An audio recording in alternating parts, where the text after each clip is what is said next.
Hello and welcome, dear students. Good afternoon, everyone. Jai Hind.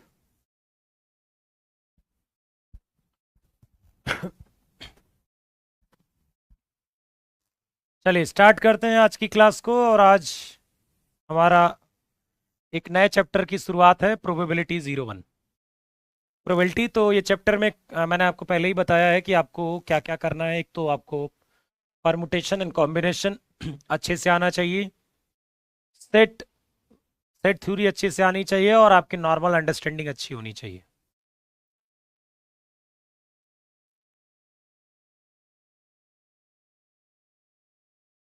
Tension को कम कैसे करें बेटा, ये चीज़ों को एंजॉय करना सीखिए। ठीक है, चीज़ों को एंजॉय करना सीखिए आप। मतलब आप किसी बर्डन पर कभी चीज़ नहीं लेते हैं। जैसे हमारा क्या है कि हमारा उद्देश्य है कि हमें डिफेंस में जाना है, तो इसको खुशी खुशी इंजॉय रहते हुए काम करिए, मेहनत करिए। नो डाउट आप चाहे 12 घंटे पढ़ेंगे, 15 घंटे पढ़ेंगे, कोई पागल नहीं होता है। लेकिन उसको दबाव में मत पड़िए कि यार ठीक है, मतलब ये इंजॉय करिए, चीज़ों को इंजॉय करते हैं, पढ़ाई को इंजॉय करिए। ठीक है, मतलब ऐसा नहीं कि अरे यार पढ़ना पड़ रहा है और सेलेक्ट होने पढ़ना, मतलब ऐसी बोझ लेकर पढ़ेंगे तो चीज़ें फिर नहीं अच्छी होती हैं। ठीक है, एक रुचि लाइए चीज़ों में। ठीक है, इंटरेस्ट लाइए, क्योंकि आप अपना ही कैरियर आप डिसाइड करते हो। शेड्यूल बेटा वो गलत हो गया था, 12:30 बजे की क्लास होगी। शेड्यूल किसी कारणवश गड़बड़ हो गया था वो। हाँ जी, मैं ठीक हूँ। हाँ, मैनेज देखो करिए। आप यदि बोर्ड एग्जाम की तैयारी कर रहे हैं तो बोर्ड एग्जाम, क्योंकि आपने ही दोनों चीज़ों का डिसाइड किया है कि हम साथ में करेंगे, तो देखिए बोर्ड एग्जाम खराब नहीं होना चाहिए। क्योंकि एनडीए की तैयारी तो आप बाद में भी कर सकते हो, लेकिन बोर्ड एग्जाम एकदम पिट गया मान लो, तो फिर वो गड़बड़ हो जाएगा। मान लीजिए 60% से कम आ गया, तो फिर वो बहुत चीज़ों में दिक्कत हो सकती है। हाँ, डेली 12:30 बजे ही होगी। सर मैथ को कितना टाइम देना होगा अगर वीक है, तो बेटा ये सब आपके ऊपर डिपेंड करता है। मैं हमेशा देखो एक ही बात बहुत पहले से ही कहते आया हूँ, सब कुछ आपने आपके ऊपर डिपेंड करता है। सिलेक्शन भी आप ही केवल करवा सकते हो, ये मैं आज नहीं कितने सालों पहले से बोल रहा हूँ। आपका सिलेक्शन आप ही करवा सकते हो, और कोई नहीं करवा सकता। किसी टीचर से नहीं होता सिलेक्शन। में कब से बोलते आया हूँ आपसे ये बात। शायद आपको ये बातें सुनने को मिलती होंगी, लेकिन आप सोचिए बातें मैं कब से बोलते आया हूँ अपने बच्चों को, कि किसी टीचर से सेलेक्ट आप कभी भी नहीं हो सकते कि आप मेरे से पढ़ रहे हो तो सेलेक्ट हो जाओगे। ये मैं बातें 4 साल 3 साल पहले से बोलते आ रहा हूँ ये बातें। ये सिलेक्शन हमेशा आपकी अपनी मेहनत से होता है, टीचर केवल उसमें योगदान देते हैं। ठीक है, आप मेहनत करेंगे तो वो आप किसी के साथ भी सफल हो सकते हैं।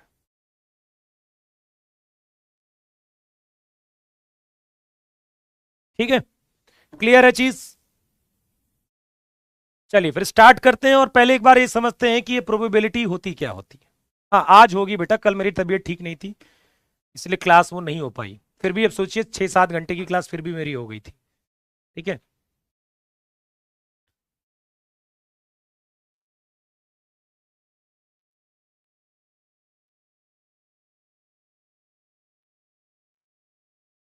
हाँ ये बातें बहुत पहले से ही मैं कहते आया हूँ कि हमेशा ऐसे ही होता है। आप कभी किसी चीज की गारंटी नहीं होती है। जैसे मेरे से कभी कोई पूछता है कि यार सिलेक्शन, अरे मेरे कहने से कैसे तुम्हारा सिलेक्शन हो जाएगा यार, फिर दुनिया को मैं कह दूंगा तो दुनिया थोड़ा सेलेक्ट हो जाएगी। भगवान तो हूं नहीं मैं। तो आपका सिलेक्शन आपकी अपनी मेहनत से होता है, वो आप करोगे तो जरूर होगे, कोई नहीं रोक सकता यार। मेहनत करने वालों को ही तो होता है। दिन भर चौराहे पर घूमने वाले बच्चों का थोड़ा ना होता है। पर मेहनत करिए, पर उसको बोझ समझ के मत करिए। और दूसरी चीज, कभी इसके बारे में ज्यादा मत सोचिए कि नहीं हुआ तो क्या हुआ। मैं आपको ऐसे बताता हूं केसेस।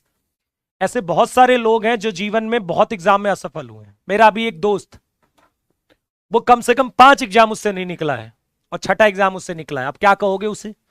यदि उन पांचों एग्जाम को देखकर यदि वो सोचे ये कि मैं गधा हूं, मैं बेकार हूं, तो फिर आज वो नौकरी नहीं पाता। तो कहने का मतलब ये होता है कि हमें ज्यादा रिजल्ट के बारे में ज्यादा हम सोचते हैं, हम मेहनत कम करते हैं। तो हमारा फोकस कहां पर रहना चाहिए? मेहनत पर, बस। अरे होना ना होना यार, ऐसा तो है नहीं कि मैथ में एग्जाम में क्वेश्चन आते रहेंगे तो हम क्या पेन तोड़ के चले आएंगे क्या? एग्जाम में क्वेश्चन तो होगा ही होगा हमसे, इसमें कोई दिक्कत तो है नहीं। तो बस आप मेहनत पर बिलीव रखिए, ज्यादा ये मत सोचिए नहीं हुआ तो क्या हुआ, अरे सर इतना मैं वो हो जाऊंगा वो हो जाऊंगा, नहीं। केवल आपको क्या सोचना है, आपको अपनी मेहनत करते रहनी है, होना ना होना छोड़ दो, ठीक है, वो सब देख लेंगे जब होगा। लेकिन अभी क्या करना है, आपको मेहनत करना है, क्योंकि जितना ज्यादा आप ये सोचोगे कि मेरा नहीं हुआ, उतना ही आपको डर लगेगा और उतना ही मेहनत करने में आप परेशान होगे। लाइफ को रिलैक्स रहना है, मेहनत करनी है, पर मेहनत करते समय अपने इसमें दबाव नहीं लाना है कि अरे नहीं करना ही करना है। 12 घंटा पढ़ना है, 15 घंटा पढ़ना है, ये सब आपके ऊपर डिपेंड करता है कितने देर में आपको समझ में आ रहा है। ठीक है, चलिए फिर। तो प्रोबेबिलिटी की हम बात करें तो प्रोबेबिलिटी क्या होती है, किसी भी इवेंट को, किसी भी घटना के घटने की संभावना होती है। पॉसिबिलिटी क्या बोलती है, पॉसिबिलिटी होती है।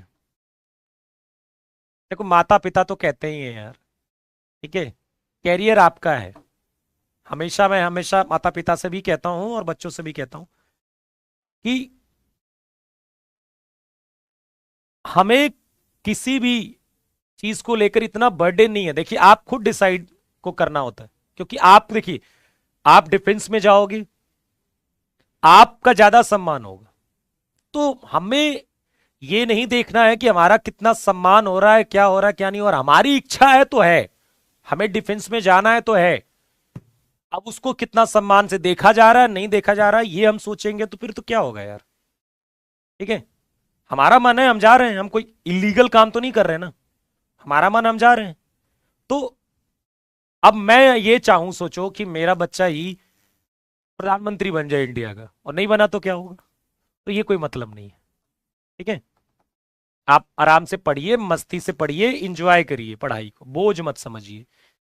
कैरियर आपने डिसाइड किया है तो मेहनत करना भी आपका फर्ज है, पाना है तो मेहनत करना है, यही हम सिखाते हैं आपको।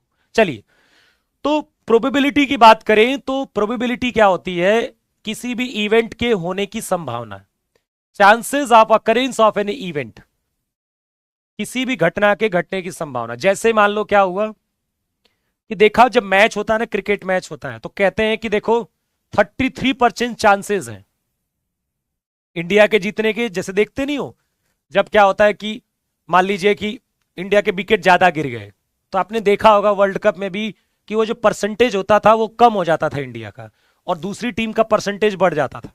लेकिन क्या होता था कि कई प्लेयर, जैसे मान लीजिए विराट कोहली टिके हुए हैं क्रीज पर, तो इंडिया के जीतने की संभावना ज्यादा होती है, तो उसको अभी भी 60% 70% पॉसिबिलिटी वो रखते हैं। तो क्या करना होता है, ठीक है, कि प्रोबेबिलिटी यही बताती है कि chances of occurrence of an event, किसी भी घटना के घटने की संभावनाएं बताती है कितनी है।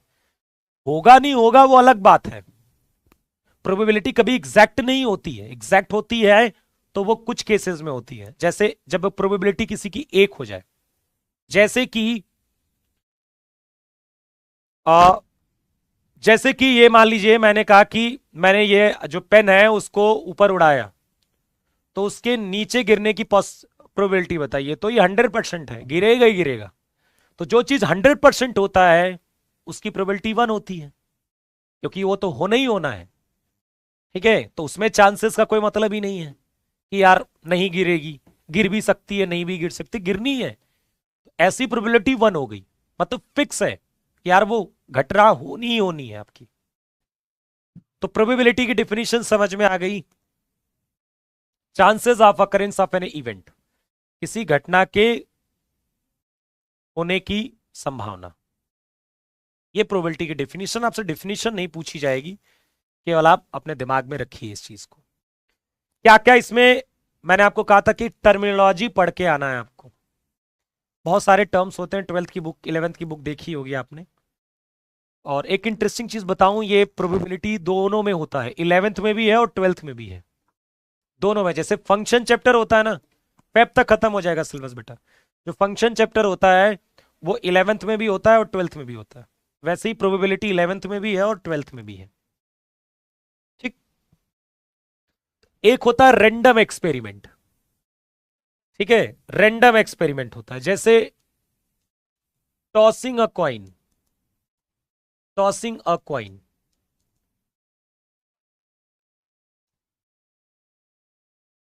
एक सिक्के को उछालना।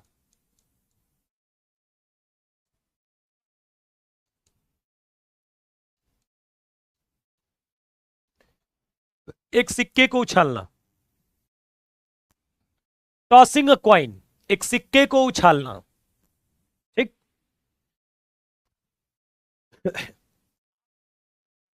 देखिए मैं आपको सीधा बताता हूं, हम क्या करते हैं, हम सामाजिक चीजों को देखते हैं, उससे हम परेशान होते हैं। हमें किसी को देखना नहीं है, दुनिया क्या कर रही है, क्या कर रही है, हमारा जो मन है वो हम कर रहे हैं। ये कौन सी किताब में लिखा हुआ है कि पढ़ने वाले ही लोग विद्वान होते हैं? एक बात बताइए, आज मैं आपको बार बार एग्जाम्पल देता हूं कि मेरी एज इस समय 31 ईयर है, मुझे बाइक चलाने नहीं आती है, ये सत्य बात है। तो क्या मैं इतना गधा हूं कि मैं बाइक नहीं चला सकता? आप सोचिए, क्या मैं इतना गधा हूं कि मैं बाइक बाइक नहीं चला सकता? क्या मेरे अंदर टैलेंट ही नहीं बाइक चलाने का? वो इसलिए मैं नहीं चला पाया क्योंकि मैंने कभी सीखा ही नहीं, मेरी कभी इच्छा ही नहीं करी, दिल से आया ही नहीं कि मुझे सीखने की जरूरत है उसे। और यही चीज दुनिया में होता है, यदि किसी का मन नहीं करता पढ़ने का, तो इसका मतलब वो गधा थोड़ा ना हो जाता है। क्यों बेकार है यार, उसका मन नहीं कर रहा है, मन नहीं करने से गधा से नहीं मतलब। इसीलिए बस हर चीज को एंजॉय करिए लाइफ में, उसको करने का प्रयास करिए, ज्यादा बोझ मत लीजिए किसी चीज का, ठीक है। टॉसिंग अ कॉइन, एक सिक्के को उछालना। अब ये बताइए, रैंडम एक्सपेरिमेंट क्या होता है? रैंडम एक्सपेरिमेंट ये होता है कि जिस एक्सपेरिमेंट में हमें ये पता हो कि क्या क्या आएगा, लेकिन एग्जैक्ट हमें नहीं पता चलेगा कि क्या आएगा। जैसे हम सिक्के को उछालते हैं, यदि हम एक कॉइन को उछालें तो क्या आएगा? हेड और टेल। क्या आता है? क्या आएगा? हेड और टेल। अब यदि हेड और टेल है, तो ये तो हमें पता है कि जब हमने कॉइन को टॉस किया तो हेड और टेल आएगा। लेकिन क्या आप ये बता सकते हो कि हेड आएगा कि टेल आएगा? नहीं। भाई जब देखा होगा मैच में सिक्का उछलता है, तो आपको भी पता है, मुझे भी पता है कि हेड और टेल में से कोई आएगा, लेकिन एग्जैक्ट नहीं बता सकते। तो एक तो इस टाइप के एक्सपेरिमेंट होते हैं, एक इस टाइप का भी एक्सपेरिमेंट करते हैं जिसे डिटर्मिनिस्टिक एक्सपेरिमेंट बोलते हैं। डिटर्मिनिस्टिक एक्सपेरिमेंट, डिटर्मिनिस्टिक एक्सपेरिमेंट जो कहां होता है, नाम से छोड़ो क्या लिखना है इसका। डिटर्मिनिस्टिक एक्सपेरिमेंट होता है एक जो लेबोरेटरी में करा जाता है। जैसे कि मान लीजिए कि आपने कंपाउंड पेंडुलम का इस्तेमाल करके जी की वैल्यू निकाली, तो आपको पता है ये जो एक्सपेरिमेंट कर रहे हो जी की वैल्यू 9.8 आएगी या 10 आएगी। ऐसा भी तो एक्सपेरिमेंट करते हो। फिर आपने लेबोरेटरी में देखा होगा, लेबोरेटरी में देखा होगा कि आप ये कंपाउंड मिला दोगे, ये कंपाउंड मिल जाओगे तो ये कंपाउंड बन जाएगा। तो ऐसा एक्सपेरिमेंट आप करके देखते हो, आपको लेबोरेटरी में करवाया जाता है कि यार हाइड्रोजन मिला दिया, ऑक्सीजन मिला दिया तो ऐसे बन गया, ये बन गया, पानी बन गया, ये बन गया, वो बन गया। तो ये आपको एक इस तरह का भी तो एक्सपेरिमेंट करते हो आप, जिसको आपको रिजल्ट पता होता है कि क्या आएगा। उस तरह को डिटर्मिनिस्टिक बोलते हैं। लेकिन रैंडम क्या बोलते हैं? जैसे कॉइन को टॉस कर दिया गया, रोलिंग अ डाइस,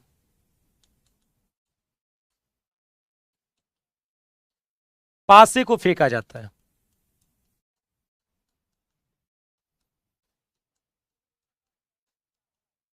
यदि आप एक लूडो खेला होगा आपने, तो ऐसे ऐसे खेलते हैं ना, ऐसे लूडो।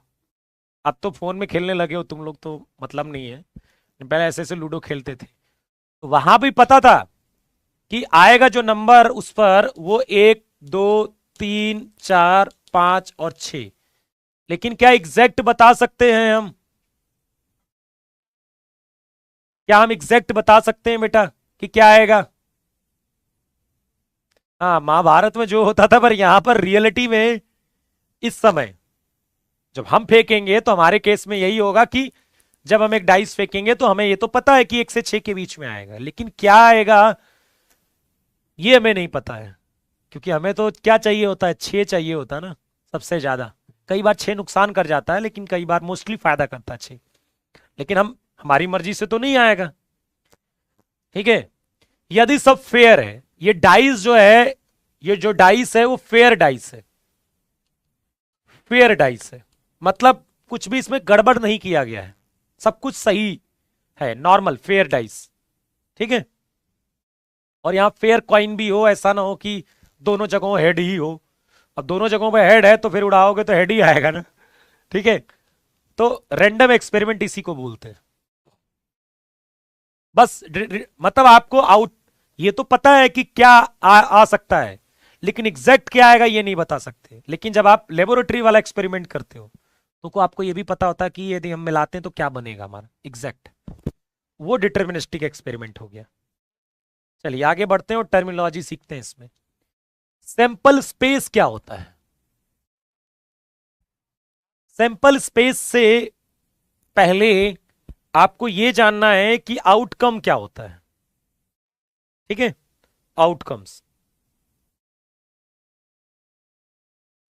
आउटकम्स क्या होता है? देखिए जैसे मान लीजिए मैं आपको पहले बात करूं कि आपने एक कॉइन को टॉस किया, एक कॉइन को टॉस किया तो आपके पास जो आउटकम्स आए वो हेड और टेल आए। ये क्या आ गए? आउटकम्स आ गए।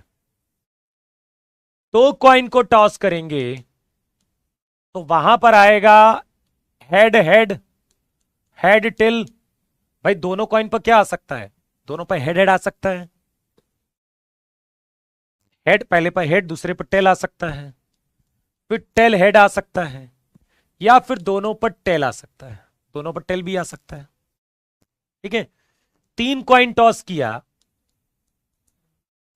तीन तक ही आपके पास क्वेश्चंस बनेंगे। तीन कॉस की, किया हमने कॉइन टॉस, तो क्या क्या बन सकता है? हेड, इसको फिक्स करिए, फिर हेड हेड, हेड फिक्स है, हेड टेल, हेड फिक्स है, टेल हेड, हेड फिक्स है, टेल टेल। इसके बाद टेल फिक्स करिए, हेड हेड, टेल फिक्स करिए, हेड टेल, टेल फिक्स करिए, टेल हेड, और टेल टेल टेल। तो ये बन गए आपके पास दो आउटकम्स। ये आउटकम्स चार हो गए और ये आउटकम्स क्या हो गए? आठ हो गए। क्या हो गए? आठ हो गए बेटा। इसलिए n कॉइन्स हैं तो नंबर ऑफ आउटकम्स कितना हो जाएगा? 2 की पावर n। ठीक है, 2 की पावर n आउटकम्स आ जाएगा। एक मिनट,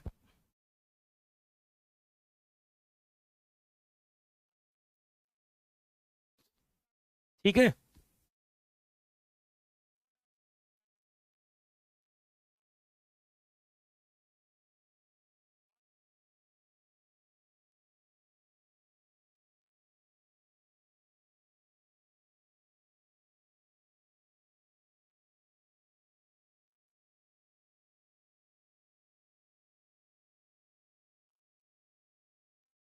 ठीक सर, एक कॉइन के लिए हेड टेल और टेल हेड दोनों आएगा। अरे भैया कैसी बातें कर रहे हो? एक कॉइन टॉस करोगे तो या तो उस पर हेड आएगा और टेल आएगा ना। ये टेल हेड क्या होता है बेटा? ऑर्डर कैसे चेंज हो जाएगा? हेड हेड, भैया देखो यहां पर एक था क्वाइन तो आउटकम्स कितने आ गए? आउटकम्स को आप सैंपल पॉइंट भी बोल सकते हो, सैंपल पॉइंट्स, और फिर इसे प्रतिदर्श बिंदु, सैंपल पॉइंट्स भी बोल सकते हो। देखो जैसे दो, एक क्वाइन था तो दो आउटकम्स आए, दो क्वाइन है तो देखो 2 की पावर 2 आउटकम्स आए, और तीन क्वाइन है तो ये देखो आपके 2 की पावर 3 मतलब 8 आउटकम्स आए। और यदि n क्वाइंस हैं तो 2 की पावर n आउटकम्स आएंगे। हाँ, अब हम बात कर लेते हैं, यदि हम पासे की बात कर लेते हैं, डाइस के बारे में। तो एक डाइस यदि हमने फेंका है तो उस पर 1 2 3 4 5 6 ये आ सकता है, मतलब 6 आउटकम्स आएंगे। और दो डाइस फेंका है तो दो डाइस पर क्या क्या आ सकता है बेटा? दो डाइस फेंका है तो पहले पर 1 1 आ सकता है, 1 2 आ सकता है, ऐसे 1 6 आएगा। फिर क्या आ सकता है? 2 1 आएगा, 2 2 आएगा, और 2 6 आ सकता है। 3 1 आएगा और 3 6 आ सकता है, ऐसे ही ये 6 1 आएगा और 6 6 आएगा, तो इसमें कितने हो जाएंगे? 36 मिलेंगे आपके। क्या मिलेंगे? 36। तो एक डाइस पर 6, दो डाइस पर 36 और 3 डाइस पर कितना हो जाएगा? 6 × 6 × 6 मतलब 216। ये 36 हो जाएंगे। एक डाइस फेंका तो देखो 1 आ सकता है, 2 आ सकता है, 3 आ सकता है, 4 आ सकता है, 5 आ सकता है, 6 आ सकता है। और दो डाइस फेंका गया तो दोनों पर 1 1 आ सकता है, दोनों पर 1 2 आ सकता है, फिर 1 6 आ सकता है, 2 1 भी आ सकता है, 2 2 भी आ सकता है, 2 6 भी आ सकता है, 6 1 भी आ सकता है। पहले वाले पर 6। हाँ, दो डाइस की बात करें। कॉइन बोला गया। अरे ठीक हो गया यार। ठीक है, चलो क्वाइंस कर लो यार यहाँ पर। क्या यार, कर लो क्वाइंस। हो गया। ऐसे ही तो लगाना है यार। चलिए,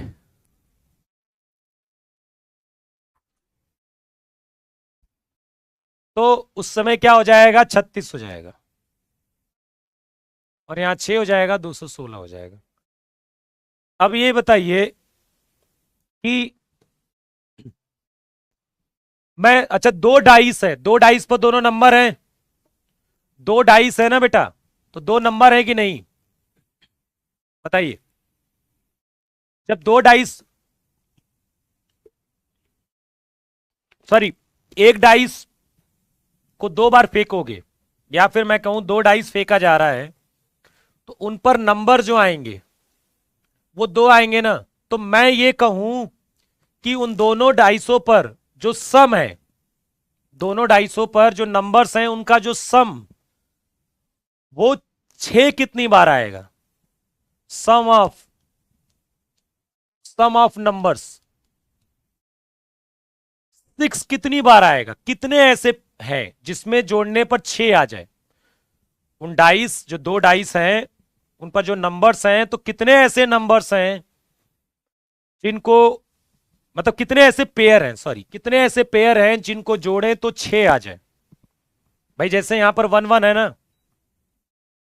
1 1 1 2 1 6, तो कितने ऐसे हैं जिनको जोड़ेंगे नंबर्स को तो 6 आ जाए? तो आप कहोगे कि एक तो 1 5 है, एक क्या है आपका 1 5 है, इनको जोड़ने पर 6 आएगा। तो फिर 5 1 भी होगा, वो भी इसके अंदर होगा। फिर 2 4 आएगा, फिर 4 2 भी आ जाएगा, फिर 3 3 आ जाएगा। नहीं, बर्थडे नहीं, ऐसे चिल्लाते हैं सब अर्जी का। तो 6 ऐसे हैं ना पेयर, उसमें से जिनको, जिन पर जो नंबर्स हैं उनको जोड़ने पर क्या आ रहा है? 6 आ जा रहा है। इनफाइनाइट कहां से मिल जाएंगे यार? और कोई नंबर है क्या? और कोई है? एक 5, 5 है, सॉरी 6 नहीं 5 है, 5 है ऐसे। 10 पेयर नहीं, 5 पेयर है बेटा। 5 6 बोल दिया क्या मैंने? 5 ही तो, 1 2 3 4 5, 5 ऐसे हैं। एक 5 5 1 2 4 4 2 3 3। मैं कहूं कि सम ऑफ नंबर्स 8 आ जाए, ऐसे कितने हैं? क्वेश्चन आएंगे ना इसमें, आप ये बताइए, बस इतना सीख लीजिए पहले, क्वेश्चन जब आएगा आप समझ जाओगे। सम 8 आ जाए, कितने ऐसे पेयर मिलेंगे जिनका सम 8 आ जाए? कितने ऐसे पेयर मिलेंगे जिनका सम 8 आ जाए?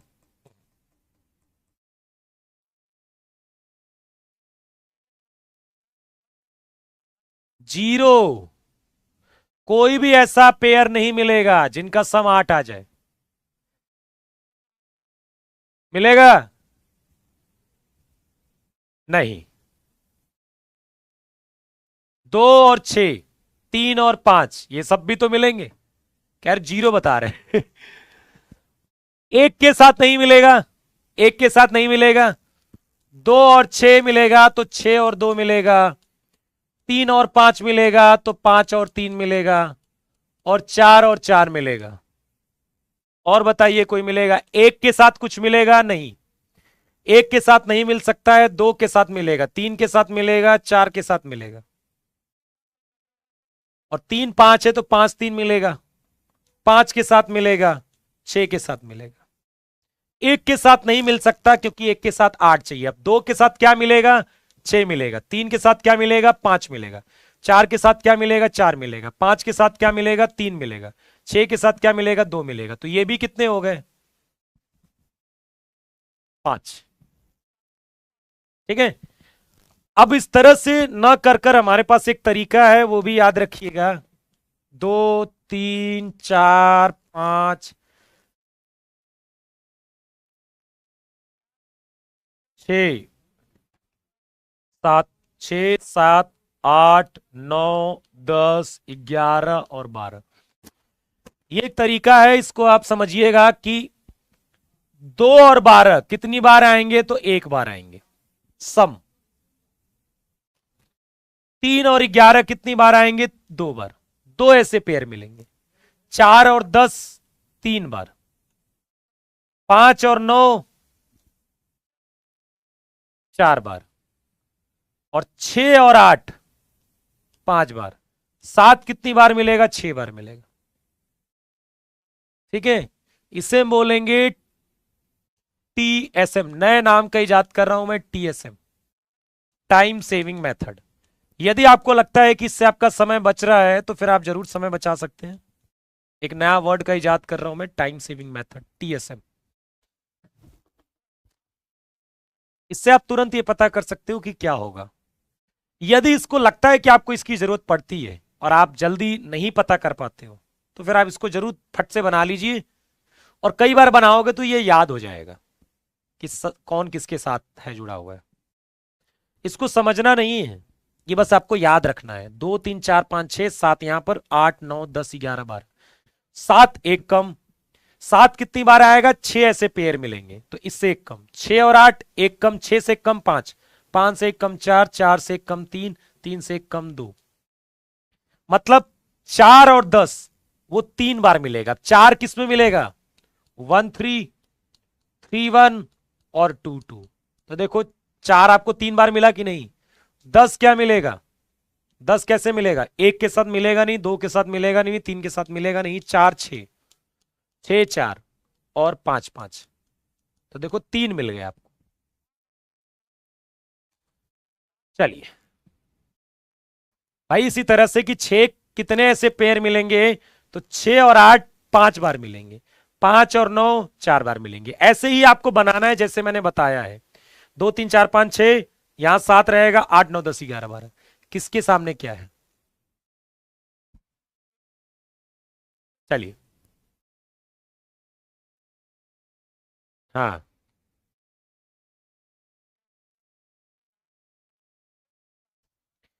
सैंपल स्पेस क्या होता है, सैंपल स्पेस क्या होता है। सर तीन का एक, फिर तो एक ही हो सकता है। 2 1 और 1 2 नहीं होगा बेटा, 2 1 और 1 2 भी तो होगा। सैंपल स्पेस की हम बात करते हैं, प्रतिदर्श समष्टि की बात करते हैं, सैंपल स्पेस की। तो ये क्या होता है सैंपल स्पेस, जैसे मान लीजिए कि एक कॉइन को मैंने क्या किया है, टॉस किया है, तो इसका सैंपल स्पेस आपका ऐसा लिखा जाएगा, हेड कॉमा टेल। जितने भी आउटकम्स हैं उनको कॉमा कॉमा के लिख दो, एक सैंपल स्पेस बन गया। ठीक है। अब दो कॉइन्स टॉस किया है मैंने, तो इसका सैंपल स्पेस लिखना है। दो कॉइन्स को टॉस करेंगे तो जो जो पॉसिबिलिटी बनेगी, जैसे कि हेड हेड आ सकता है, हेड टेल आ सकता है, टेल हेड आ सकता है, टेल टेल। मतलब जितने भी आउटकम्स हैं, सैंपल पॉइंट्स हैं, उनको हम क्या लिख देंगे, एक सेट के फॉर्म में लिख देंगे। तो वो क्या हो जाएगा, आपका सैंपल स्पेस हो जाएगा। एक डाइस को रोल किया गया तो सैंपल स्पेस क्या आएगा, 1 आ सकता है, 2 आ सकता है, 3 आ सकता है, 4 आ सकता है, 5 आ सकता है, 6 आ सकता है। तो सैंपल स्पेस क्या है, ठीक है। हाँ, चलिए।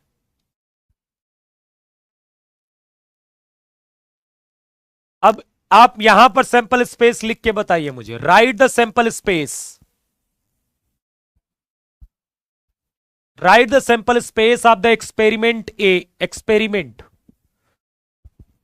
A coin is tossed and a die is thrown.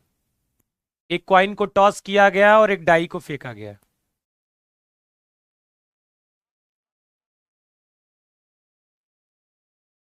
एक क्वाइन को टॉस किया गया और एक डाई को फेंका गया।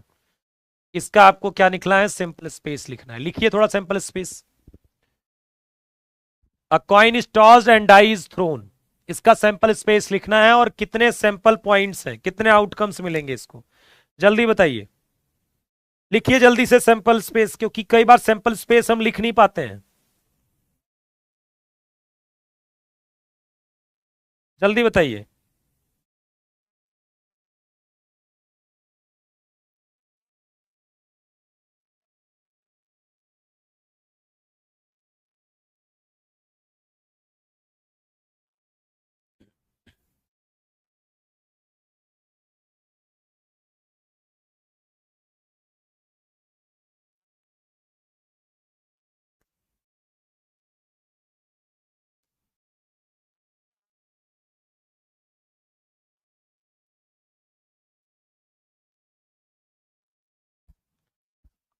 Right the sample space of the experiment, a coin is tossed.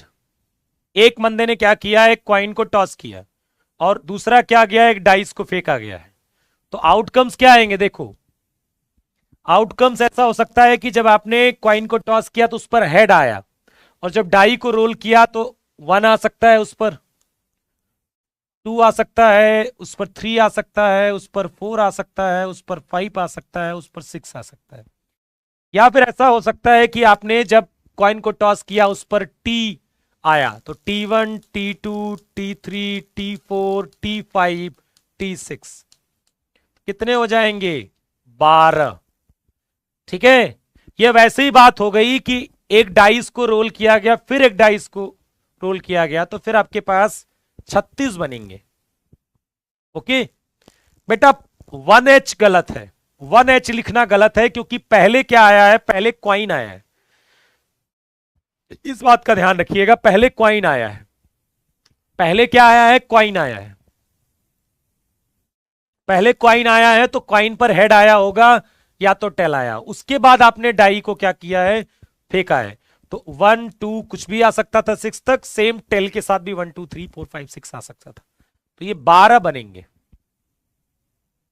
बेटा एंड किस लिए लगा गया है, एंड, एंड का मतलब समझते हो, एंड का मतलब,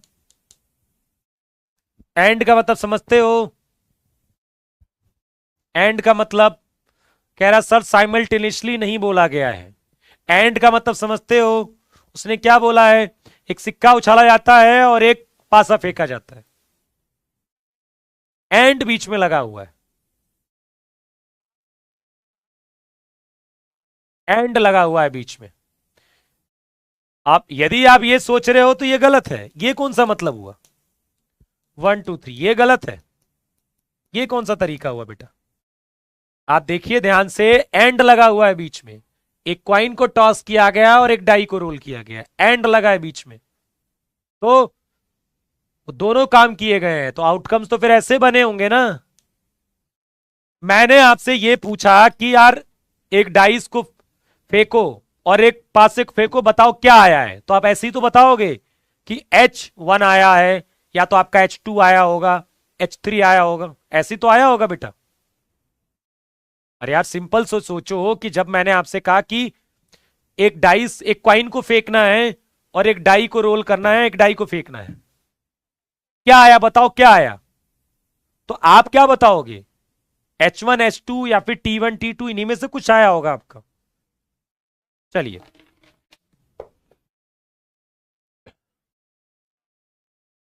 इस पर सैंपल स्पेस लिखिए आप जल्दी से। Right the sample of the experiment, a coin is tossed. एक क्वाइन को क्या किया गया है, टॉस, टॉस किया गया है। If it shows head, a coin tossed again else a dice thrown. बात को समझिए, ठीक है। एक कॉइन को टॉस किया गया है, अब उस पर या तो हेड आया होगा या तो टेल आया होगा। पहला काम उसने कॉइन को टॉस किया है, तो हेड आया और टेल आया। इसने बोला है कि यदि हेड आया है तो फिर से उसने कॉइन को टॉस किया है, यदि हेड आया है तो फिर से उसने कॉइन टॉस किया होगा, तो हेड हेड आ गया होगा, हेड टेल आ गया होगा। यही तो हुआ है, ठीक है बेटा। बीच में एंड लगा हुआ, मैंने कहा कि ये मोबाइल उठाओ, ठीक है, और ये पेन उठाओ, तो आपको दोनों काम करने हैं ना, तो आउटकम्स तो दोनों से मिलेंगे ना, ठीक है। आप ऐसे नहीं बोल सकते कि ये अलग हो गया ये अलग हो गया। तो जैसे कि मैं, आप देखो यहां पर ध्यान से पढ़िए, एक कॉइन को टॉस किया गया, यदि हेड आया तो फिर से कॉइन को टॉस कर दिया गया, तो क्या आया होगा, हेड आया होगा। जैसे मान लो कॉइन को टॉस किया, उस पर हेड आया, देखा हेड आया, तो फिर से कॉइन टॉस कर दिया, तो अब क्या आ सकता है, हेड के साथ हेड आ सकता है, हेड के साथ टेल आ सकता है। एक ये पॉसिबिलिटी बनी। लेकिन मान लो कि आपने जब कॉइन टॉस किया और नीचे देखा तो नीचे आपको टेल दिख गया, तो इस लिखा है कि एल्स अ डाइस थ्रोन। इसका मतलब कि यदि टेल आया है, यदि आपने कॉइन टॉस किया और नीचे देखा और टेल आया, तुरंत आपने डाइस फेंक दिया है। तो डाइस फेंक दिया तो T1 T2 T3 T4 T5 और T6, यही तो आएगा। तो ये 8 बनेंगे आपके पास, यही तो आएगा। यदि टेल आया है तो फिर आप क्या करिए, एक पासे को फेंकिए, एक डाइस को फेंकिए। देखो एक सिक्का उछाला जाता है, यदि शीर्ष आता है तो पुनः एक सिक्का उछाला जाता है, अन्यथा एक पासा फेंका जाता है। इस प्रयोग की प्रतिदर्श समष्टि लिखिए, सैंपल स्पेस प्रतिदर्श समष्टि। क्वेश्चन को पढ़ो, लैंग्वेज का सबसे बड़ा इंपॉर्टेंट रोल है यहां पर। लैंग्वेज क्या कहती है, तभी आप क्वेश्चंस को कर पाओगे। लैंग्वेज बहुत इंपॉर्टेंट है। अ coin is tossed if it is shows head, यदि हेड आता है,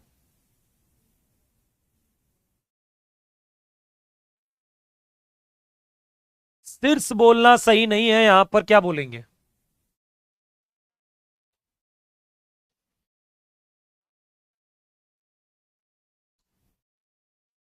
क्या बोलते हैं, चित्त बोलते हैं ना, हेड को क्या बोलते हैं, चित्त बोलते हैं हेड को।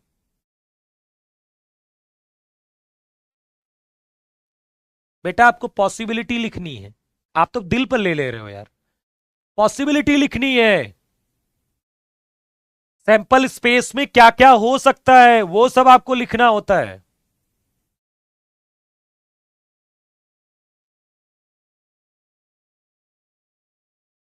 क्या क्या हो सकता है, फिर वही बात है, कह रहे हो पहले हेड टेल आ गया तो।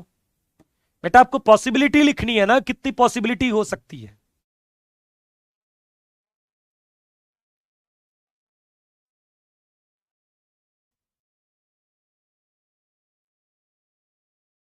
यार पहले बाद में क्यों जा रहे हो, जब पॉसिबिलिटी लिखती, आप जब पॉसिबिलिटी लिखते हो, फिर एक बात बताओ, मैं कहूं कि इंडिया के जीतने की चांसेस कितने हैं, तो किसी ने कहा कि 45%, अब कह दो विराट कोहली आउट हो गया तो फिर घट गए, यार ये कौन सी बात हुई।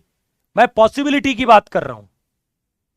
तो जहां पर वो ये कह रहा है कि क्या क्या हो सकता है, तो जितना भी हो सकता है वो आपको लिखना है, आपको दिल पर नहीं लेना है कि पहले क्या आया बाद में क्या आया।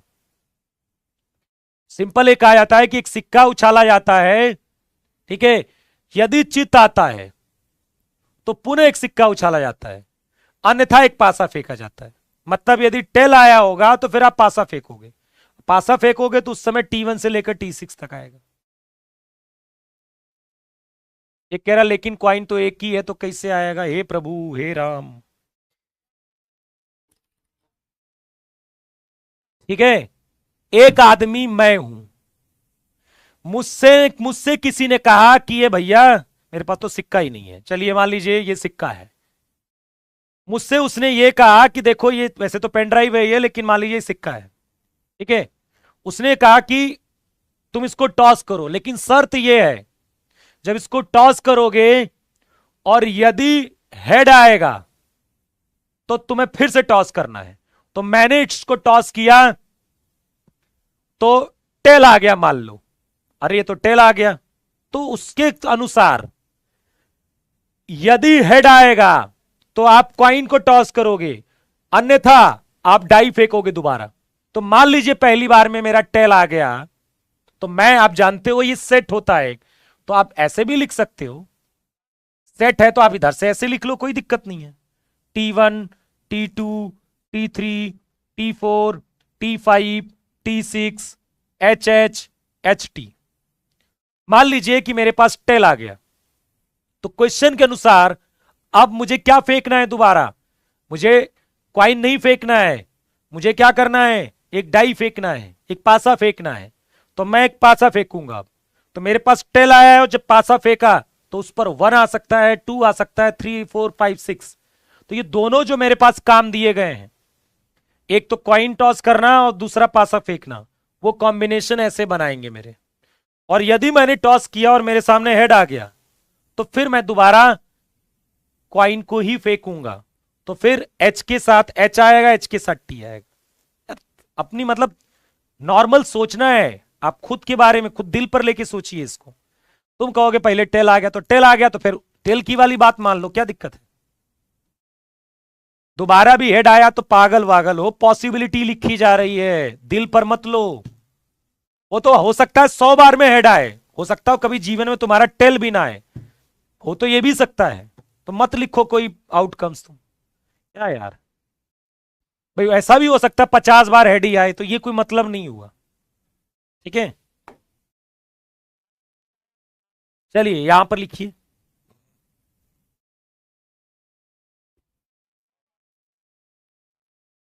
हे प्रभु, हे राम, क्या करें मैं इनका, अन्यथा इस हिंदी भी नहीं आती तो मैं क्या करूं तुम्हें। एक सिक्का उछाला जाता है, उसने कहा चित्त आता है, तो पुनः एक सिक्का उछाला जाता है, अन्यथा एक पासा फेंकना है। इसका मतलब क्या समझ में आ रहा है कि यदि पट आया होगा, टेल आया होगा तो पासा फेंकोगे। कह रहा वहां कहां लिखा हुआ है टेल आएगा, तो वो लिखा हुआ है अन्यथा एक, शब्दों को तो आपको ही समझना है ना बेटा। ये अन्यथा एक पासा फेंका जाता है, इसका क्या मतलब है। चलिए, a coin is toss twice, एक क्वाइन को 2 बार फेंका गया है। If the second throw result in head, यदि जो दूसरी बार फेंका है वो यदि हेड आया है तो a die is thrown, then write the sample space of the experiment. चलिए इसको करिए। एक क्वाइन को 2 बार फेंका गया है, यदि सेकेंड थ्रो में, जो दूसरी बार थ्रो किया है उसमें हेड आया है, तो फिर आपको क्या करना है, एक डाई फेंकनी है। चलिए क्या है, चलो जल्दी बताओ, फटाफट बताइए।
चलिए करिए जल्दी से।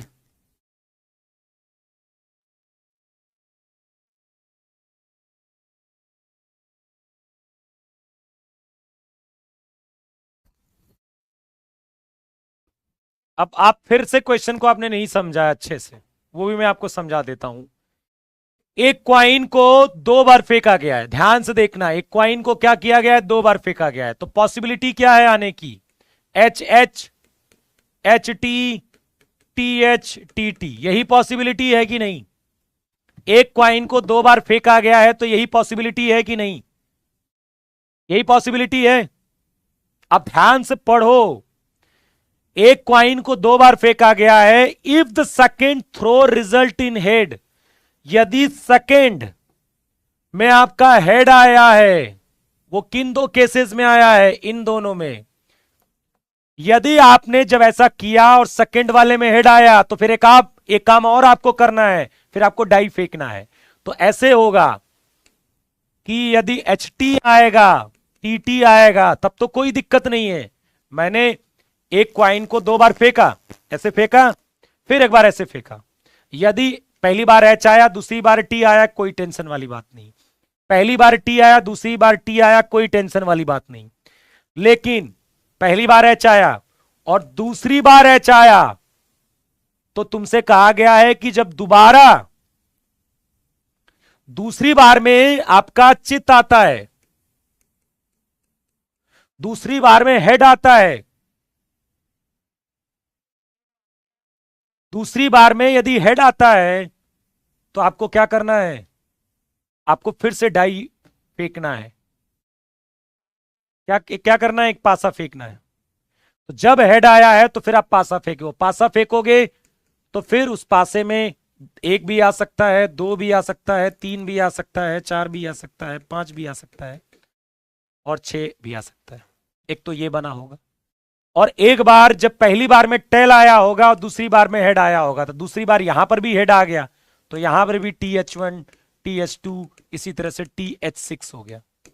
तो 6 6 12 और 2 12 2 14 हो जाएंगे, 14 हो जाएगा यहां पर। पढ़ो अच्छे से, पढ़ो, शब्दों को पढ़ो, शब्दों को। अ क्वाइन इज टॉस ट्वाइस, एक क्वाइन को 2 बार फेंका गया है भैया, ऐसे फेंका गया और फिर ऐसे फेंका गया।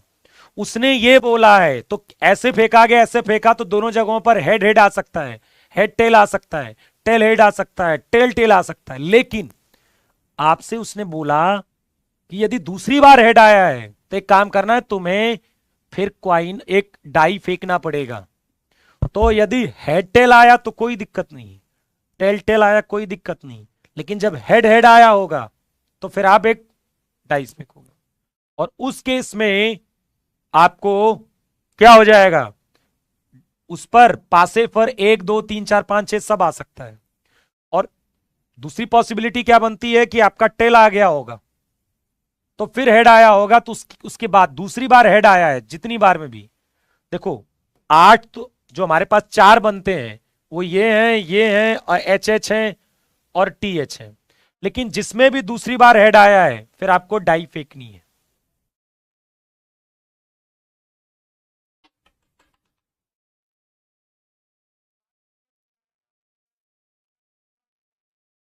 ठीक है, ये बहुत इंपॉर्टेंट है, खेल कभी खेलेगा प्रोबेबिलिटी आपके साथ। ठीक है, सैंपल स्पेस आप सोच रहे होगे बड़ा आसान है, पर लिखने में थोड़ी सी मशक्कत करनी पड़ेगी आपको। चैप्टर देखो बहुत समझने वाला है, ठीक है, बहुत समझने वाला है, थोड़ा इत्मीनान से हम समझेंगे, थोड़ा सोचने पर समय दीजिए। चलिए, अब घटना क्या होती है, घटना घट गई, तो event is subset of sample space, subset of sample space.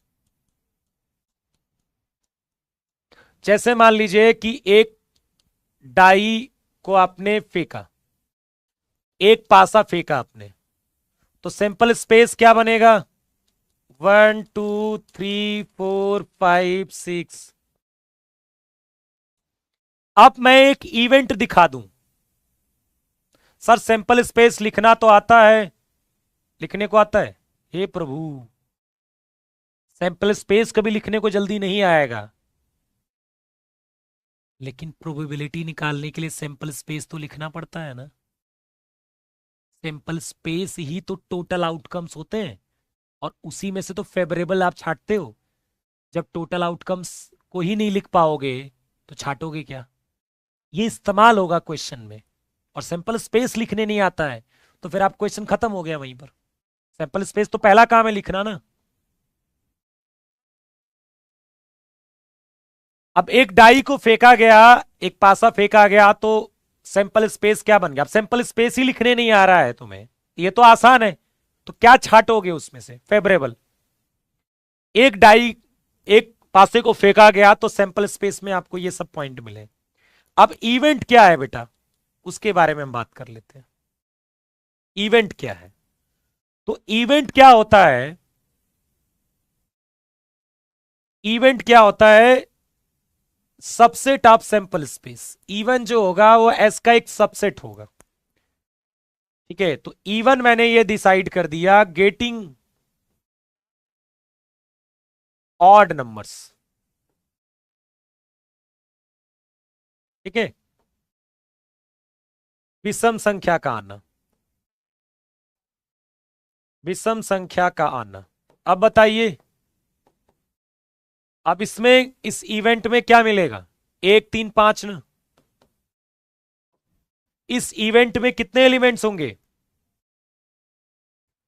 1 3 5। अब ये जो इवेंट हो गया एक, कि भाई एक डाई को फेंका हमने, ठीक है, 1 2 3 4 5 6, एक इवेंट डिसाइड किया कि यार उस पर ऑड नंबर आ जाए। तो अब ऑड नंबर आने को, ऑड नंबर क्या आ सकता है? 1 आ सकता है, 3 आ सकता है, 5 आ सकता है। तो अब ये बताओ, आपको इवन, आपको एस का सबसेट नजर नहीं आ रहा? आपको बताइए, ये जो इवन है एस का सबसेट ही तो है बेटा। भाई इवन के सारे एलिमेंट एस के अंदर हैं। Getting even number,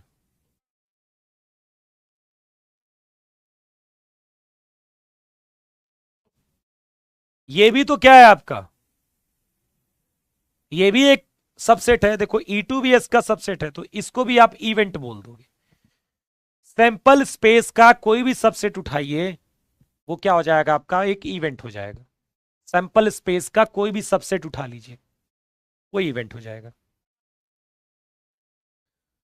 complement of event, यदि मान लेते हैं ए आपका इवेंट है, तो कॉम्प्लीमेंट को ए की पावर सी, ए बार, ए डैश, इनसे हम डिनोट करते हैं कॉम्प्लीमेंट को। कॉम्प्लीमेंट ऑफ एन इवेंट, ए की पावर सी, ए बार, ए डैश। ठीक है, ये कॉम्प्लीमेंट है। ए की पावर सी क्या है? कॉम्प्लीमेंट, पूरक घटना, कॉम्प्लीमेंट ऑफ ए। ए का क्या है? कॉम्प्लीमेंट है। ठीक है, चलिए, तो ये सब जनरल नाम है, आपको याद रखने हैं। सिंपल इवेंट क्या होता है? जिसमें जो सैंपल पॉइंट हो, नंबर ऑफ इस, नंबर ऑफ एलिमेंट इन सब सैंपल स्पेस क्या हो? 1 हो। एस, एस मतलब एस क्या है? Sample space. एस क्या है? Sample space. प्रतिदर्श समष्टि, प्रतिदर्श समष्टि। यदि सैंपल स्पेस में केवल एक ही पॉइंट है तो उसे बोलेंगे सिंपल इवेंट। जैसे कि मान लीजिए एस आपका क्या है? 1 2 3 4 5 6, और मैंने एक इवेंट डिसाइड किया, नहीं, मैंने मान लो किसी भी इवेंट, एस मत लिखो, एन ए लिख दो। किसी भी इवेंट में, एम ना बोलो, किसी भी इवेंट में यदि एक ही सैंपल पॉइंट है, किसी भी इवेंट में यदि एक सैंपल पॉइंट है, तो उसे हम क्या बोलेंगे? Simple event. जैसे मान लीजिए एस आपके पास ये है 1 2 3 4 5 6, और मैंने इवेंट ए डिसाइड किया getting even prime, even prime, सम अभाज्य संख्या का आना। अब बताइए इस इवेंट में कितने एलिमेंट, इसमें कितना होगा? 2 ही तो होगा बेटा केवल। गेटिंग इवन प्राइम, तो केवल 2 आएगा, क्योंकि 2 ही ऐसा नंबर है जो इवन भी है और प्राइम भी है। ठीक है, इवन भी है और प्राइम भी है। तुम एनए नहीं जानते यार, number of element, set theory पढ़ के आया करो, मैंने कहा था सेट थ्योरी और परमुटेशन नहीं आता तो मैं चैप्टर में कुछ नहीं कर सकता। ठीक है, आपको पढ़ के आना पड़ेगा बेटा। तो ये क्या हो गया, इसमें इस इवेंट में केवल एक ही सैंपल पॉइंट है, एक ही आउटकम है, इसलिए बोलेंगे क्या, ये सिंपल इवेंट है। और कंपाउंड इवेंट होता है कि जो सैंपल पॉइंट्स हैं, नंबर ऑफ आउटकम्स या फिर सैंपल पॉइंट, वो ग्रेटर देन वन हो, यदि एक से ज्यादा है। जैसे कि एक एस आपका सेट है 1 2 3 4 5 6, एक इवेंट ए बनाया मैंने, गेटिंग ऑड नंबर्स। अब इस सेट ए में तो आपको 3 एलिमेंट्स मिलेंगे 1 3 5। तो अब ये क्या है, ये कंपाउंड इवेंट है। ये क्या है, कंपाउंड इवेंट है, क्योंकि इसके अंदर जो सैंपल पॉइंट्स हैं वो एक से ज्यादा है। ठीक है, चलिए 1:50 तक चलेगी क्लास बेटा।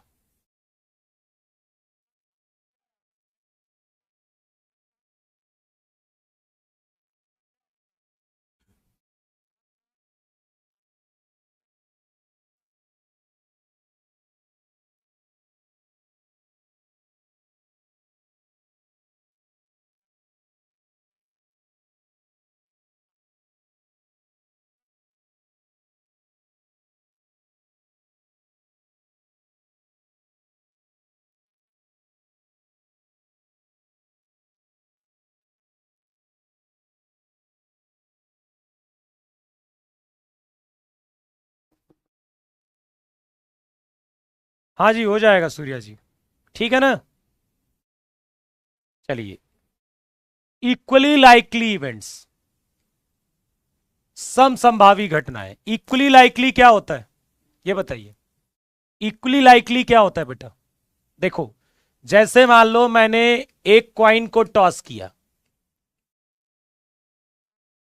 एक क्वाइन को टॉस किया तो हेड हेड आने के चांसेस कितने हैं, जितने हेड आने के चांसेस हैं उतने टेल आने के चांसेस हैं। तो ये इक्वली लाइकली इवेंट है। मैं आपसे ये कहूं, पहला इवेंट डिसाइड करूं गेटिंग हेड, गेटिंग हेड, और बी इवेंट डिसाइड करूं गेटिंग टेल, तो ये दोनों इक्वली लाइकली हैं कि नहीं। जितना हेड आने की प्रोबेबिलिटी, जितना हेड आने के चांसेस हैं उतना ही टेल आने के चांसेस हैं। तो ये इक्वली लाइकली इवेंट है, जितना हेड आने के चांसेस हैं उतने ही टेल आने के चांसेस हैं। बात समझ रहे हो मेरी। तो वो क्या हो गए, इक्वली लाइकली इवेंट हो गए।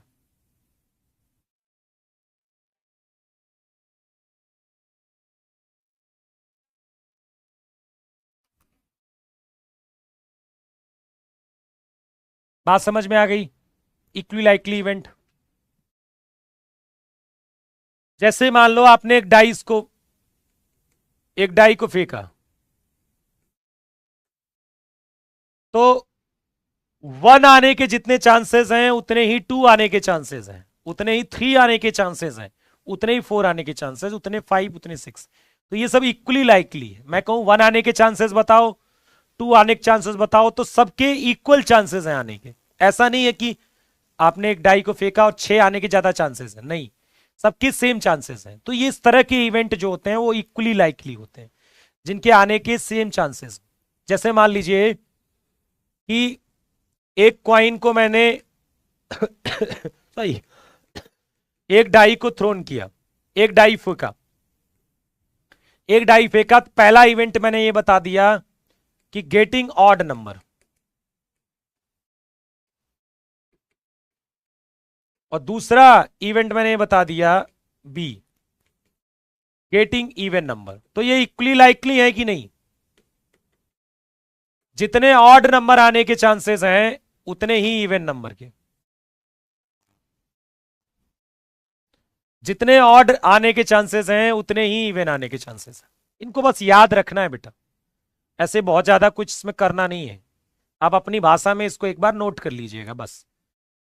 Getting odd number, getting even number, जितने ऑड नंबर आने के चांसेस हैं उतने ही इवन नंबर आने के चांसेस हैं, क्योंकि ऑड भी 3 होते हैं, इवन भी 3 होते हैं, सेम नंबर ऑफ चांसेस।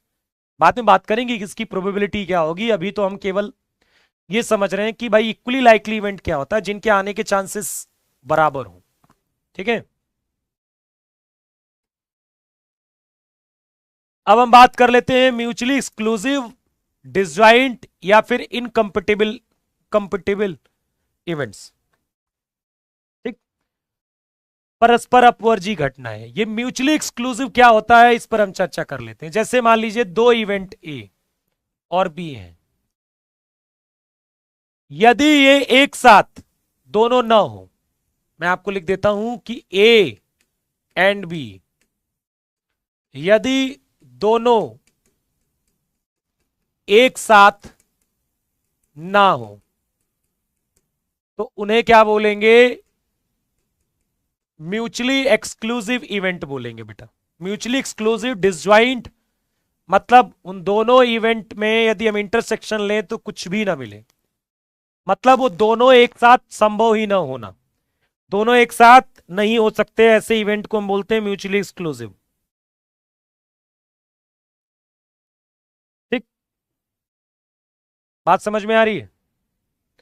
दोनों एक साथ ना हो मतलब एक हो तो दूसरा नहीं होगा। जैसे मान लीजिए कि एक आपने डाई को फेंका, एक डाई आपने फेंका, मैं इवेंट ए बनाऊं, ए इवेंट बनाया मैंने गेटिंग इवन नंबर,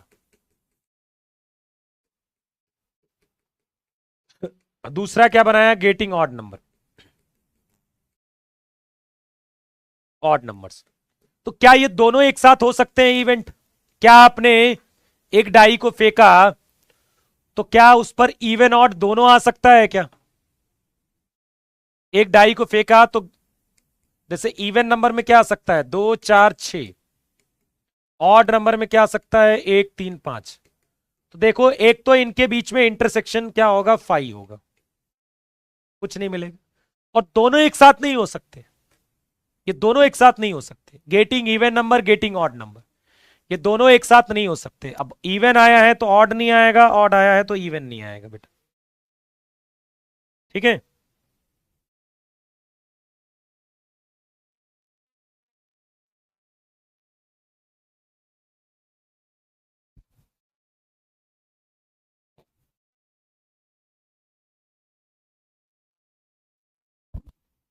इक्विवेलेंट हो जाएगा। अब देखिए मैं इस पर एग्जांपल और करवाता हूं। जैसे मान लीजिए कि एक एक डाई को आपने क्या किया, फेंका। ध्यान से सुनिएगा मेरी बात। और पहला इवेंट मैं ये डिसाइड करता हूं गेटिंग प्राइम नंबर्स, और दूसरा इवेंट डिसाइड करता हूं मैं गेटिंग इवन नंबर्स। तो क्या ये म्यूचुअली एक्सक्लूसिव हैं? क्या म्यूचुअली एक्सक्लूसिव हैं ये जल्दी बताइए, बताइए क्या ये म्यूचुअली एक्सक्लूसिव हैं?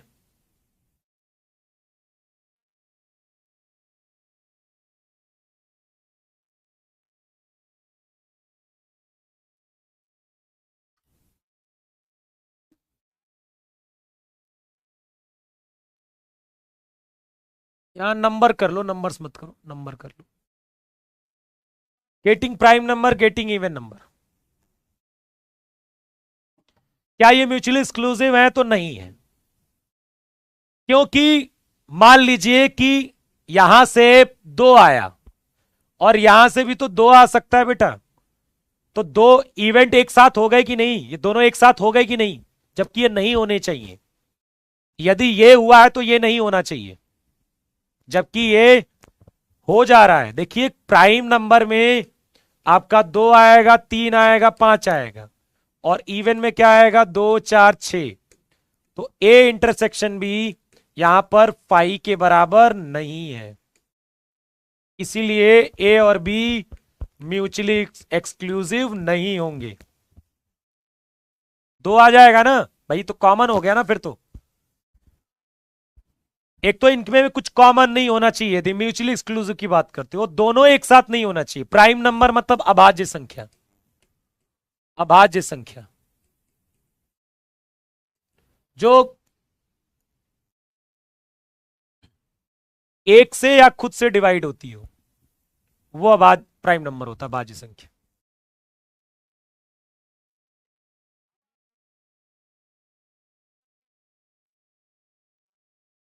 ठीक, तो देखिए प्राइम नंबर और इवन नंबर, इसमें ऐसा हो सकता है दोनों इवेंट एक साथ हो जाएं।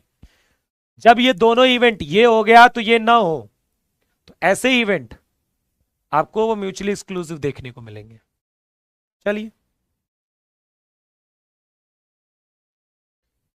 चलिए इसको इसको बताओ। In a single toss a coin, in a single toss a coin find whether the events H और टी आर म्यूचुअली एक्सक्लूसिव और नॉट। ये म्यूचुअली एक्सक्लूसिव है कि नहीं है। ये दो इवेंट है, एक सिंगल कॉइन को टॉस किया गया है, एक कॉइन को क्या किया है, टॉस किया गया है। एक इवेंट क्या है, हेड आना, और दूसरा इवेंट क्या है, टेल आना। क्या ये म्यूचुअली एक्सक्लूसिव है? बेटा एक नहीं प्राइम होता है, एक ना प्राइम होता है ना कंपोजिट होता है, ऑड नंबर होता है एक। ज्यादा डिटेल में मत जाइएगा, एक आपका प्राइम नहीं होता है, ठीक है।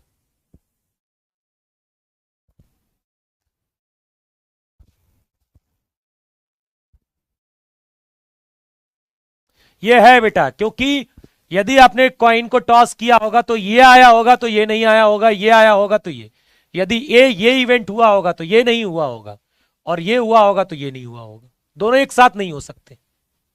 तो इस केस में हम बोलेंगे ए इंटरसेक्शन बी। वैसे ही 5 बोला है तो ए एंड बी क्या हो जाएंगे, म्यूचुअली एक्सक्लूसिव। तो जवाब है यस, ये होंगे।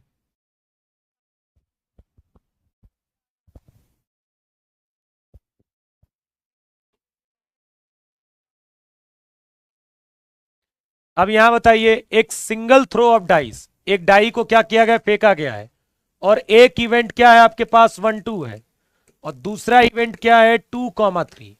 तो क्या ये म्यूचुअली एक्सक्लूसिव है? ऑब्वियसली नहीं, ऑब्वियसली नहीं है म्यूचुअली एक्सक्लूसिव। क्यों नहीं है?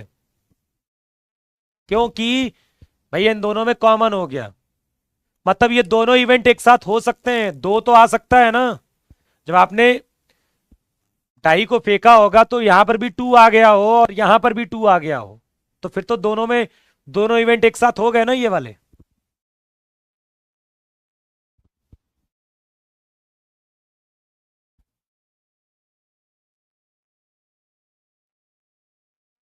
क्योंकि उनके बीच 5 होना चाहिए।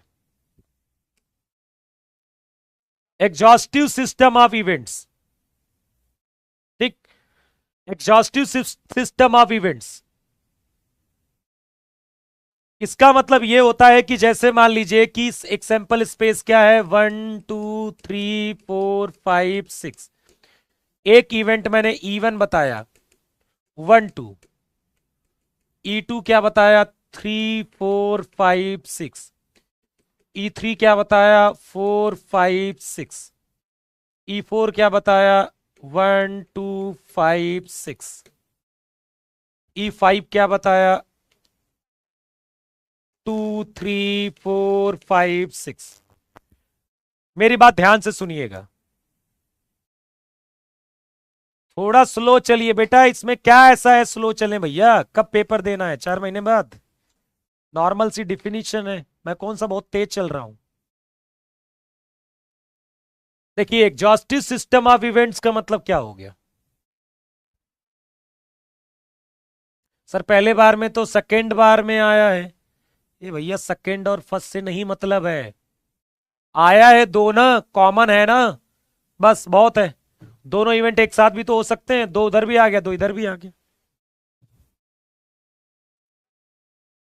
फर्स्ट मैं आपसे कितनी बार कहूं कि 1 2 और 2 1 में यदि करली ब्रैकेट में ऐसे लिखा है तो कोई अंतर नहीं है यहां पर, जब तक आपसे कुछ बोला नहीं गया है। कॉमा करके बात करें, कॉमा करके है, हाँ। एच टी और टी एच में अंतर है, लेकिन यदि कॉमा लिख दिया गया है तो फिर कोई अंतर नहीं है। एच टी और टी एच में अंतर देखो, एच टी और टी एच ये दो अलग अलग चीजें लिखी हैं, लेकिन वो ऐसा लिखा है तब, ये दोनों बराबर नहीं है। लेकिन यदि ये कॉमा में लिखा गया है तो इस केस में ये दोनों बराबर है। ध्यान से ये समझिएगा, ये चीज आप दिमाग में डाल लीजिए।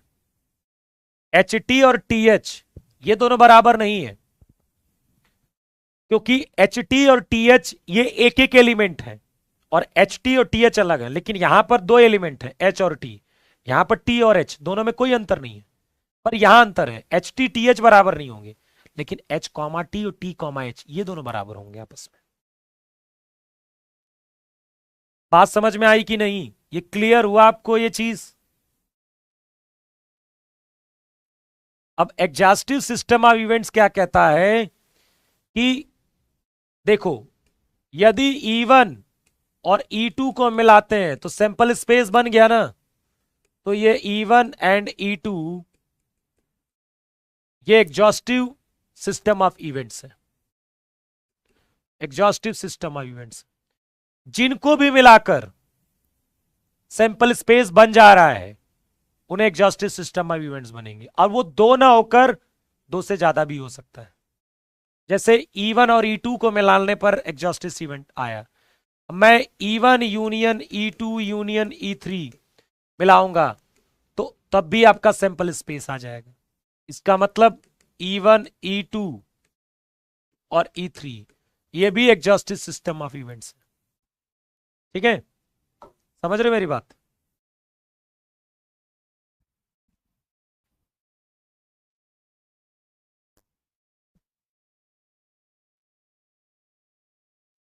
क्लियर? अब देखिए, मैं E1 E2 E3, अब मैं और कोई मिला के कोशिश करता हूं। देखो, यदि मैं E4 और E5 को मिलाता हूं तो भी सैंपल स्पेस बन रहा है क्या?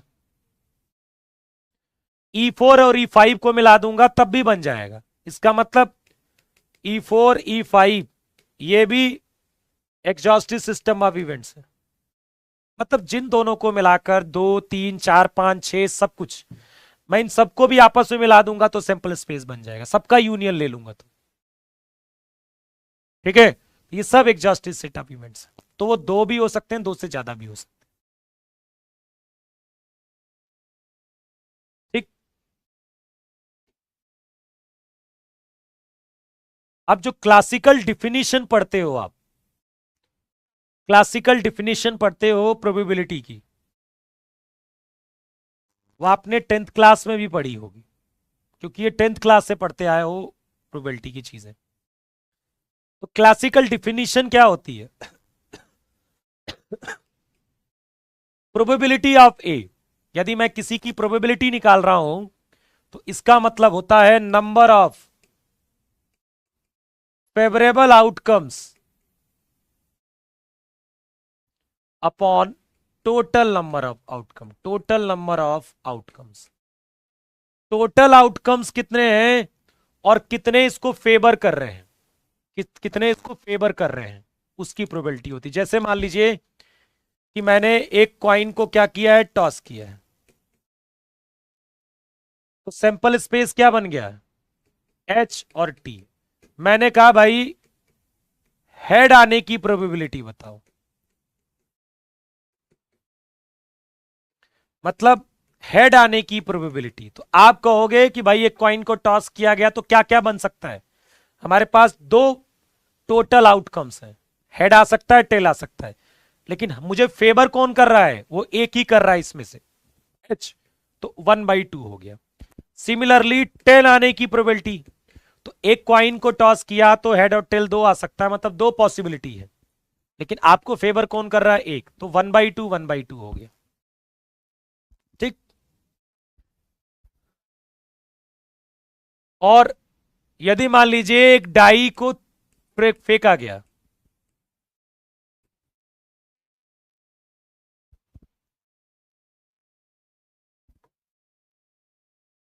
एक डाई को फेंका गया तो सैंपल स्पेस में क्या बना, 1 2 3 4 5 6। अब मैं कहूं कि ऑड नंबर आने की प्रोबेबिलिटी बताइए। मतलब ऑड नंबर आने की प्रोबेबिलिटी, तो कहोगे टोटल क्या है, 1 2 3 4 5 6, टोटल कितना है 6। फेवर कितने कर रहे हैं आपको, फेवर कितने कर रहे हैं, फेवर ऑड नंबर आने की प्रोबेबिलिटी बतानी है, जल्दी बताइए।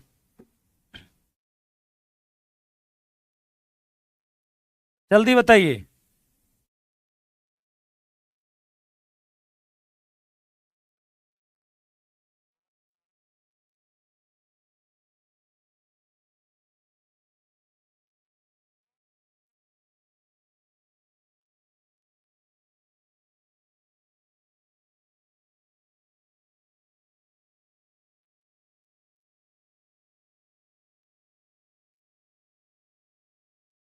बताइए जल्दी से।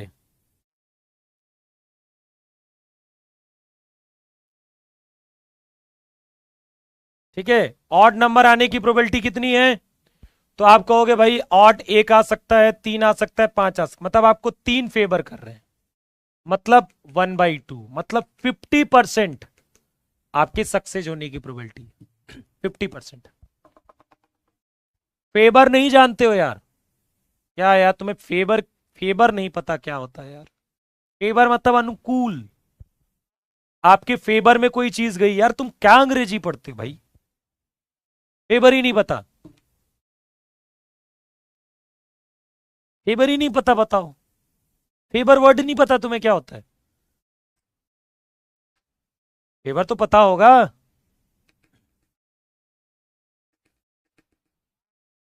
फेवर मतलब अनुकूल,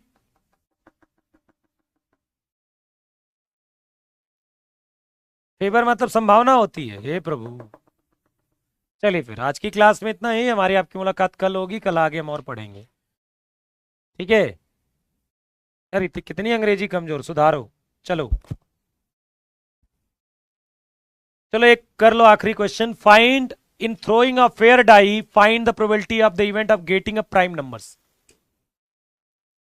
तो टोटल कितने हैं, 6।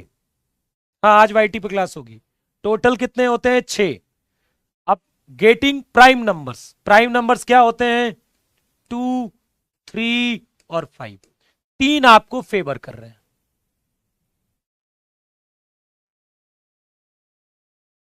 3 आपको क्या कर रहे हैं, फेवर कर रहे हैं।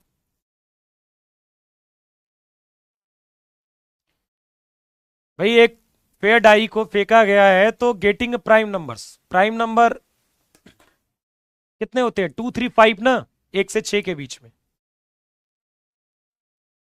3/6 हो जाएगा 1/2।